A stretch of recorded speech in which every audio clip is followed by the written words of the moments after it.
জি ভাই, excuse me, আপনি আপনার কি বাচ্চা হারাইছে? বাচ্চা হয়নি, হারাবে কমতে। মানে? মানে কি, বিয়ে করিনি তো বাচ্চা আসবে কমতে? ও, তাইলে পরে কি আপনার কোনো ছোট ভাই বোন বা কাজিন হারাইছে?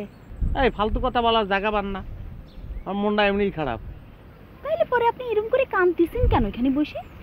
কাঁদতেছি আপা, আমার সঙ্গে অনেক বড় জোশ চুরি হয়েছে বুঝেছেন, সেই কারণে কাঁদতেছি, মনের দুঃখে কাঁদতেছি। চুরি হয়েছে? ও, তাইলে পরে কি টাকা পয়সা সব নিয়ে চলে গেছে? আরে না, টাকা নেবে কিরাম করে, মারিয়ে ফেলবো না। টাকা পকেটে আছে, কিছু খরচ হয়েছে, কিন্তু সেটা এখন অপচয় মনে হচ্ছে আমার। তাইলে পরে যে বললেন যে আপনার সঙ্গে চুরি হয়েছে? আরে আপা, আমি অনেক আশা ভরসা করে, অনেক আকাঙ্ক্ষা নিয়ে আমি ঢাকা শহরে আইছি কিছু দর্শনীয় স্থান দেখবো, তাই যে হোটেলে উঠেছি, শান্তে বললো যে দিয়া বাড়ি চলে যান, খুব সুন্দর দর্শনীয় স্থান। আমি আসিছি, কি আছে আপনি বলেন, এনে দেখার কি আছে? কিচ্ছু নাই, খা খা করতেছে মরুভূমির মতন, আর কয়েকটা খাল, দুর্গন্ধ আসতেছে, এটা বলে দর্শনীয় স্থান। আসছি, টাকা লাগিয়েছে সিএনজিতে 200, কারণ আবার যাবো 200 টাকা খরচ করি, কত বড় দস্তুরি আপনি চিন্তা করেছেন?